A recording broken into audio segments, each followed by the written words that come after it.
si Congressman Future Senator Rodame Maruleta!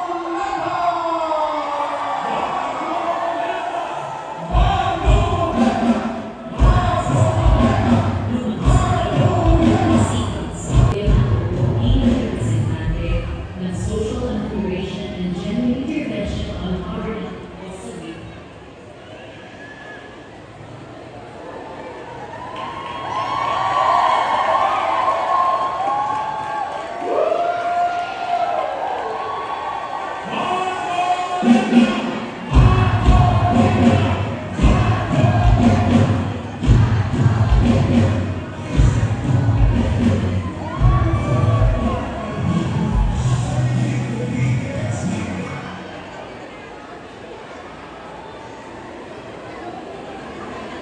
Magkano po ang isang kilong bigas ngayon?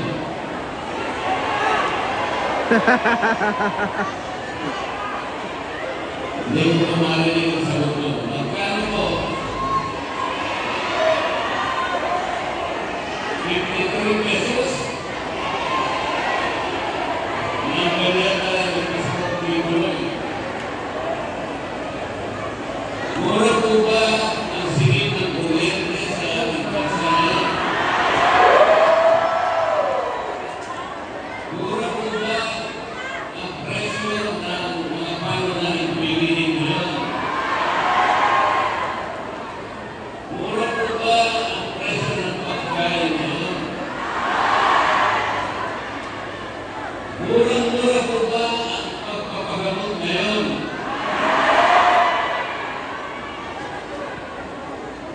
Wala nang mura. Sabi na sila kanina, binibigay ko. Hindi pa may sila sa Makakamura na tayo.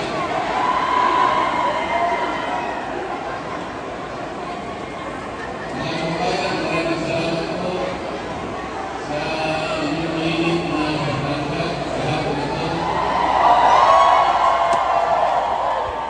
Dahil po kami sa Davao City at hindi po po nakakauwi dahil nakapagsabihan kami na naghihintay po ang ating mga kabayan dito sa kanila.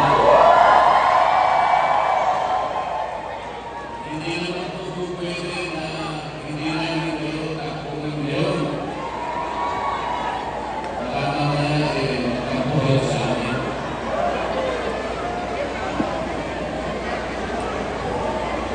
Bakit po imbes na maging mura ang mga bilihin, ang pagkain, ang kuryente, at lahat ng bagay na kailangan ng mamamayan para sa iyong buhay ay walang tigil ang pagtaas. Bakit po yan? Dahil po sa malalang katiwalian at korupsyon sa ating bansa. Lubog na po ang ating bansa sa korupsyon. Meron nga po nagtawag sa akin ng isang litrato sa Bible. Meron po isang flood control project. Hindi mo po dumarating ang baha. Wala pong tubig. Nagibala po ang project. Kaya nalagay po sa kanyang binota. Flood control project. 80% lupa. Plus 15% simento. Plus 5% bakal equals pera. Napakahirap po talaga. Ngayon po, darating na naman po ang mga kandidato, mga kandidato bilang senador sa kabilang kampo. Lalapit sila lahat sa inyo para sa ganun ay huling na inyong mahalagang tulong upang sila ay huling na inutot sa kanila tatanong sa kanila, bakit po kayo lumalapit na naman sa akin? Samantalang yung tungkulin po na ipinangako dito sa akin maraming panahon na nakararaan ay wala namang natupad. Yung pangako po ninyo na magandang buhay, nailagay niyo po kami sa magandang kalagayan nasa anak po yun. Lalapit sila sa inyo, meron ba sa konting ayuda? Ang tawag po nila sa mga ayuda, akak, ais, tupad, at kung ano pa. Ipapalayan po natin ang matatanggap ng bawat isa. Ngayon na nalalagay po ang eleksyon ay 10,000 piso. 10,000. Kapag na-divide niyo po yung 10,000 sa 365, ibig sabihin sa loob ng isang taon, meron tayong mapukwenta ng amount dyan. Ang mga mapukwenta nyo, i-divide nyo legal 6.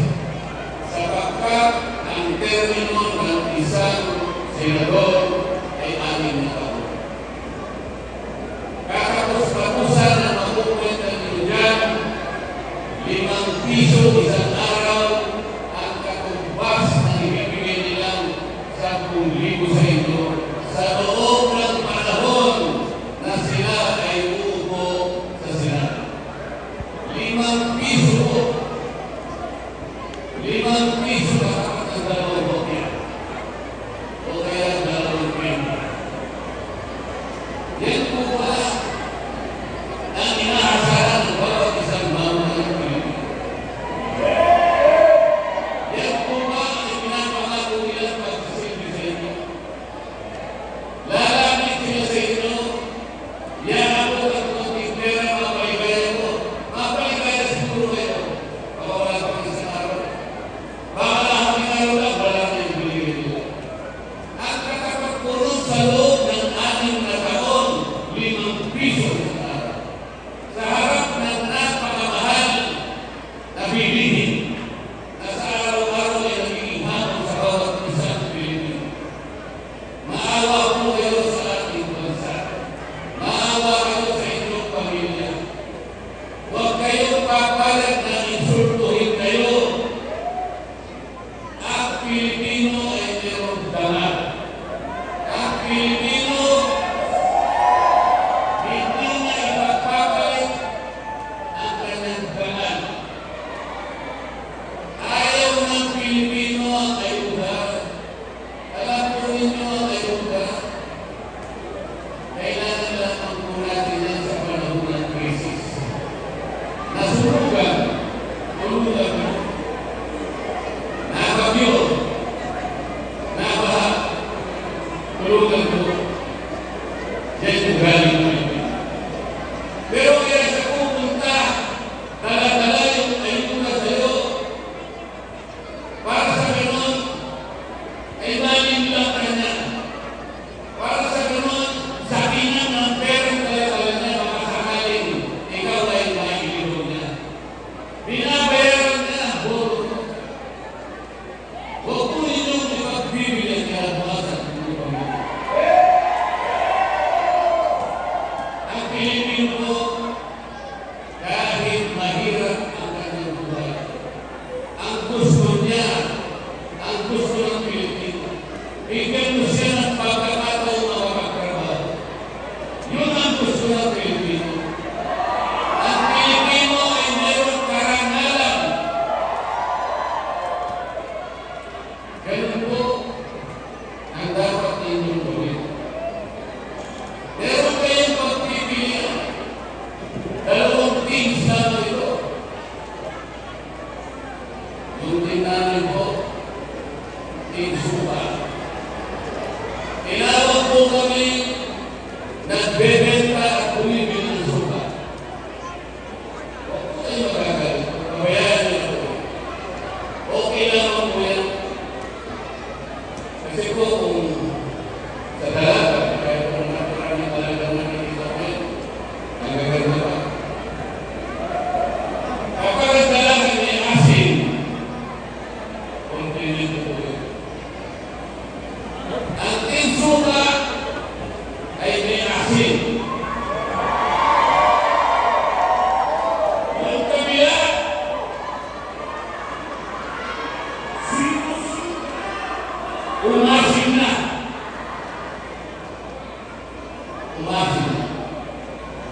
isimplify lamang po natin ang issue mga kababayan. Gawin natin simple ang pinag-uusap. Iboboto nyo ba yung team na sila may nagawa kung bakit napakataas ng presyo na lang ang bili? Iboboto ba nyo yung team na sila may nagawa kung bakit tulog na sa katiwalian at korupsyon na kabataan? Pati pera ko ng pili, inulimbat na. Pati pera ng PBIC, inulimbat na. Pati pera ng dalawang bangko na ang kanilang gawain ay palaguin ang ekonomiya ng bansang ito, inulimbat din. At inilagay nila ang mga pera niyan sa mga proyekto na sila ang ibigay. Yan po ba ang team na iboboto nito? Yung team na yan din ang may kagagawan kung bakit na-impeach ang Vice President. Gusto nyo ba yung team? Yung team na gusto tanggalin ang Vice President? Wala pong kasalanan ang Vice President. Ako po ay kasama sa House of Representatives. Ang kalaban ko po ay napakarami. Napakarami nila. Ngunit sinasabi ko sa kanila, mali ang batayan ninyo. Mali pati proseso ang ginamit ninyo. Walang kasalanan ang Vice President. Yan din na yan ang gumawa ng paraan para sa ngayon ma-impeach ang Vice President. At kapag yung team na yan ay nanalo ulit, tuloy-tuloy na nilang tatanggalin ang Vice President. Alalahanin po ninyo mga kababayan, ang ating pangalawang Pangulo Sara Duterte ay inihalan ng mahigit 32 milyong Pilipino. Ang bawat isa sa inyo ay kasama doon sa bumunusan. Yung kapangyarihan na ibinigay ninyo sa Vice President, basta-basta na lang nilang tatanggalin. Yun po yung team na lalapit uli sa inyo. Sila po uli ang lalapit sa inyo. Lalapit na ang mga magandang puso. Ewan ko lang kung mapapansin niyo.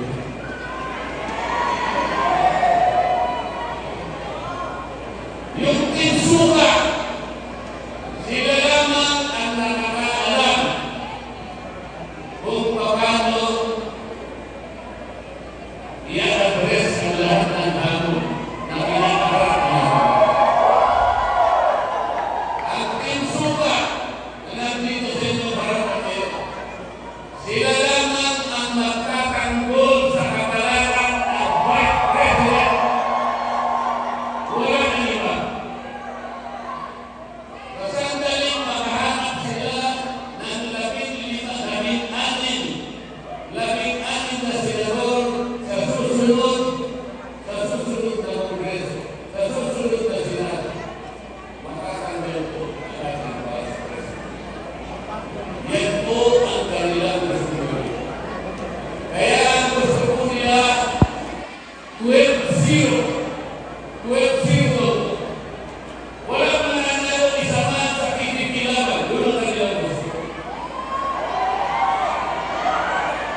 Kailan ang pumito sila? Pabalik-balik na lang. Pabalik-balik. Yung karamihan sa kanila, nakabalik na ng ilang beses. 2, 3, hanggang 4 na beses na nakabalik na sila doon. Ano ang kanilang mukha na iharap sa inyo? Anong mukha ang iharap sa inyo? Kailan ang pulong sila ng pangin? Paglapit po, ang totoo niya, hindi ko sila lumalapit ng personal. Ang ginagamit nila television, ang ginagamit nila radyo, mga karpuling, kung ano-ano, sapagkat nahihiya sila na lumapit sa inyo. Kapag itinay mo sila sa kanilang mga mata, hindi sila makakatingin sa inyo. Ngunit ang tititilaman, sila po, titingnan kayo straight in the eye.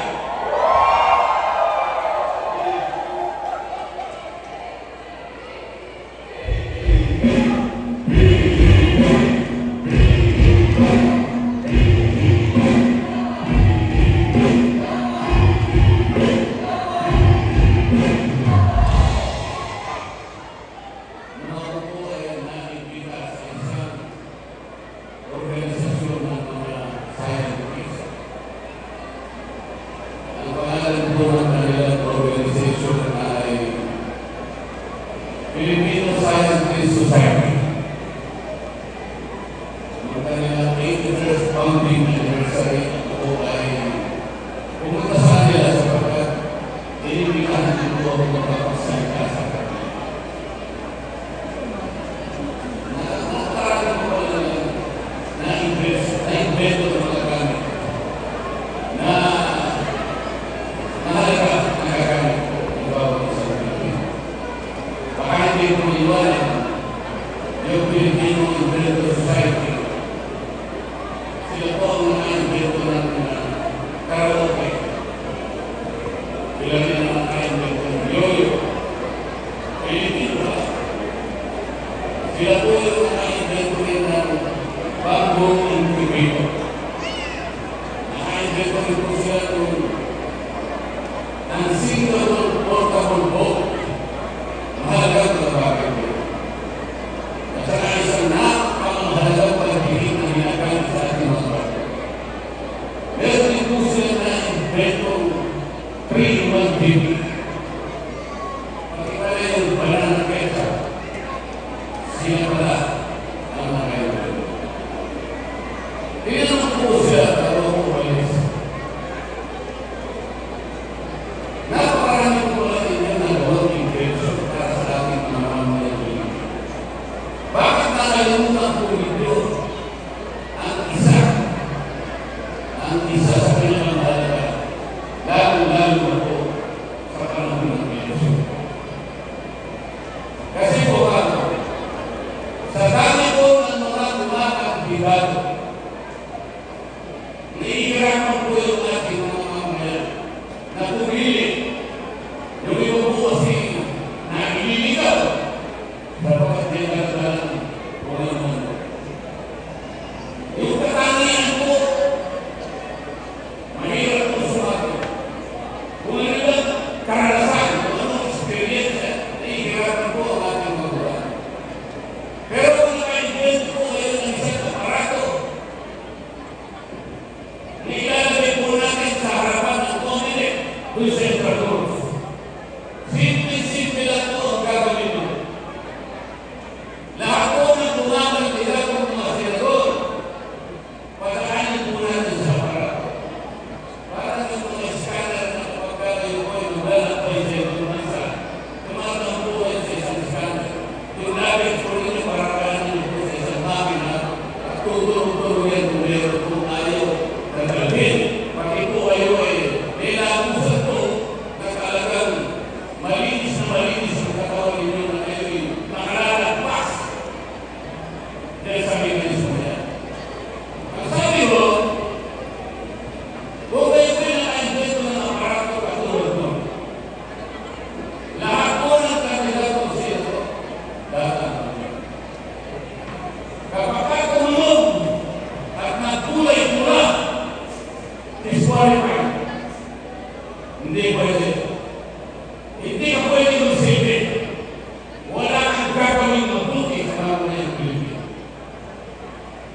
pinapagaling. Alam ko ninyo, pag lahat po ng senador ay pinapagod, hindi ko po alam kung mayroong papasa kung sa kanilang team.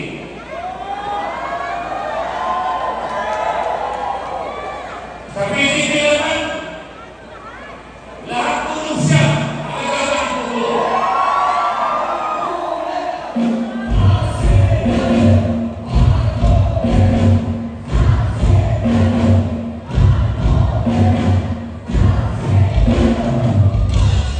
Nakikiusap po ako na dalhin po ninyo yung buong slate ng PDP natin.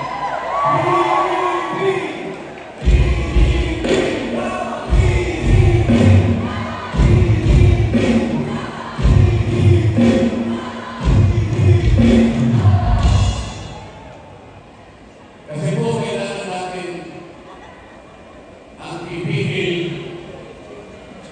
para hindi matanggal ang vice president. Lahat po ng ayaw, lahat po ng gusto